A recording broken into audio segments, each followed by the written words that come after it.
રાજ્ય પાણી પુરવઠા અને ગટર વ્યવસ્થા બોર્ડ દ્વારા વિકાસના કામોમાં અવારનવાર થતા ભ્રષ્ટાચારો બાબતે આપણે સાંભળતા આવ્યા છે.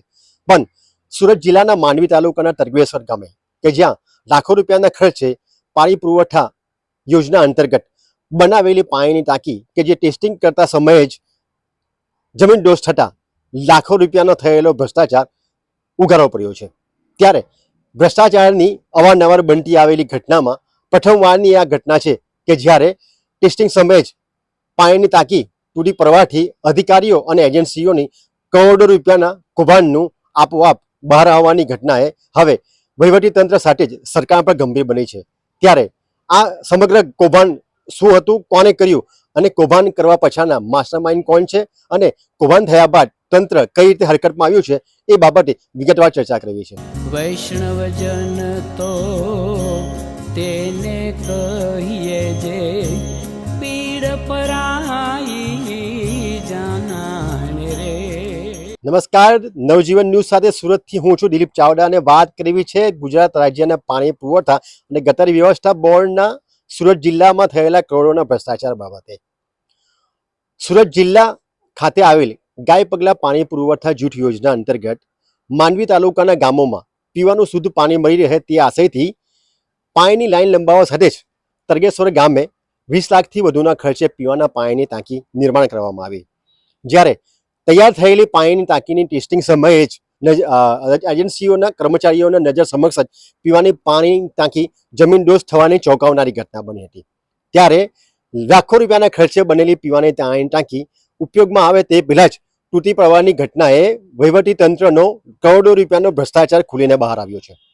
ત્યારે તરગેશ્વર ગામે પીવાની પાણી ટાંકી તૂટી પડવાની ઘટનામાં જ સ્થાનિક કક્ષાથી લઈને હવે મુખ્યમંત્રી પણ આ બાબતે ગંભીર બન્યા હોય ત્યારે તપાસના આદેશ આપતા જ ગત રોજ વહીવટી તંત્ર દ્વારા એક કાર્યપાલક ઇજનેર તથા નાયબ કાર્યપાલક ઇજનેરને તાત્કાલિક અસરથી સસ્પેન્ડ કરવા સાથે જ વધુ તપાસ હાથ ધરી હતી. ત્યારે પાણીની ટાંકી તૂટી પડવાની બાબતે સ્થાનિક લોકો શું કહે છે તે પણ આ વિડીયોમાં સાંભળીએ. મારું નામ અબુબકર છે અને હું તરગેશ્વર ગામનો રહેવાસી છું અને અમને ઘણી આશા હતી કે અમને શુદ્ધ પીવાનું પાણી અને વપરાશ માટે સારું પાણી મળે એવી અમને આશા હતી અને આ કામ આઈ થિંક 3 વર્ષથી ચાલુ હતું ટાંકીનું.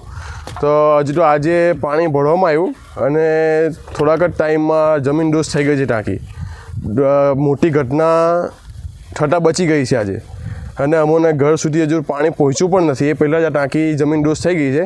આ ભ્રષ્ટાચાર જે થયેલો છે એને રોકવામાં આવે અને સારું અને વ્યવસ્થિત મટીરિયલ વાપરવામાં આવે એવી અમારી માંગ છે અને ગામ સુધી શુદ્ધ પીવાનું પાણી અને ચોખ્ખું પાણી મળે એવી અમારી માંગ છે.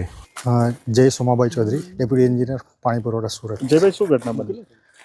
ગાય પગલા જૂથ યોજનાનું આપણે પ્રગતિ હેઠળ કામ ચાલી રહ્યું હતું, જે 21 કરોડના ખર્ચે જયંતિ સુપર એજન્સીને આપણે કોન્ટ્રાક્ટ આપવામાં આવેલો છે. જેમાં આજ રોજ લગભગ 12 વાગ્યાની આસપાસ 9 લાખ લીટર કેપેસિટીની ક્ષમતા અને 15 મીટર ઊંચાઈની ટાંકી હતી, જે આજે દુરસ્ત થઈ ગઈ છે. હવે આગળ અમે આનું તપાસ કરશું કે કઈ રીતે આ થયું છે. કઈ રીતે તપાસ થશે? અત્યારે સ્ટ્રક્ચરલ એન્જિનિયર SVNITને અમે રિપોર્ટ અત્યારે કરી રહ્યા છીએ. તરગેશ્વર ગામે પાણીની ટાંકી તૂટી પડવાની ગંભીર ઘટનામાં કોંગ્રેસ દ્વારા પણ રાજ્ય સરકારને લેખિત રજૂઆત કરી ઘટનાની ગંભીરતાને ધ્યાને લઈને તલસ્પર્શી તપાસ થાય અને જવાબદારો વિરુદ્ધ કાયદેસરની કાર્યવાહી કરવા માટે રજૂઆત કરવામાં આવી છે. ત્યારે કોંગ્રેસ દ્વારા શું થઈ છે રજૂઆત તે પણ આ વિડીયોમાં આપણે સાંભળીએ. સુરત જિલ્લાના માંડવી તાલુકાના તરકેશ્વર ગામ ખાતે પાણી પુરવઠા યોજના અંતર્ગત જે ટાંકી બનાવવાનું કામ સોંપવામાં આવ્યું હતું, આ ટાંકી બનાવવા માટે લગભગ 21 કરોડનો કોન્ટ્રાક્ટ એક એજન્સીને આપવામાં આવ્યો હતો અને એની કેપેસિટી 9 લાખ લીટર સુધીનું પાણીની વહન ક્ષમતાની હતી.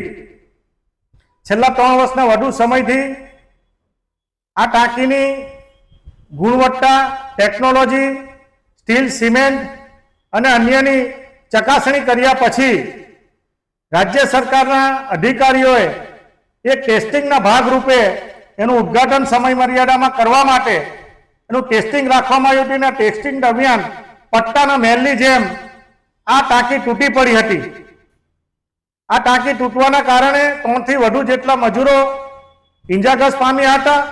સમગ્ર બાબતમાં રાજ્ય સરકાર અને પાણી પુરવઠા વિભાગ જે રીતે ગુણવત્તાની ટેકનોલોજીની અને સાથે સાથે જે અધિકારીઓએ આ તમામ બાબતની જે ચકાસણી કરી હોય તે અધિકારીઓ અને જેમણે ગાંધીનગર સુધીના જે એજન્સીને ટેન્ડરો ચૂકવ્યા છે, જે ટેન્ડરો મંજૂર કર્યા છે અને સાથે સાથે એની ગુણવત્તાની તમામ પ્રકારની ફિઝિબિલિટી ચકાસી છે, એવા અધિકારીઓને તાત્કાલિક અસરથી પગલાં લેવામાં આવે, સસ્પેન્ડ કરવામાં આવે અને આ એજન્સીએ જે જગ્યાએ સમગ્ર ગુજરાતમાં, દક્ષિણ ગુજરાતમાં કે સુરત જિલ્લામાં પાણી પુરવઠા અંતર્ગત જે જગ્યાએ એમણે કામગીરી કરી છે એ કામગીરીની ચકાસણી કરવામાં આવે, એના તમામ કોન્ટ્રાક્ટના બિલો અટકાવવામાં આવે અને સાથે સાથે આ સમગ્ર બાબતમાં જે કોઈ જવાબદાર અધિકારી હોય, કોન્ટ્રાક્ટરો હોય, એની પાસે આ સરકારી નાણાં વસૂલાત કરવામાં આવે એવી માનનીય મુખ્યમંત્રીશ્રીને પત્ર લખીને તાત્કાલિક અસરથી મેં માંગણી કરી છે.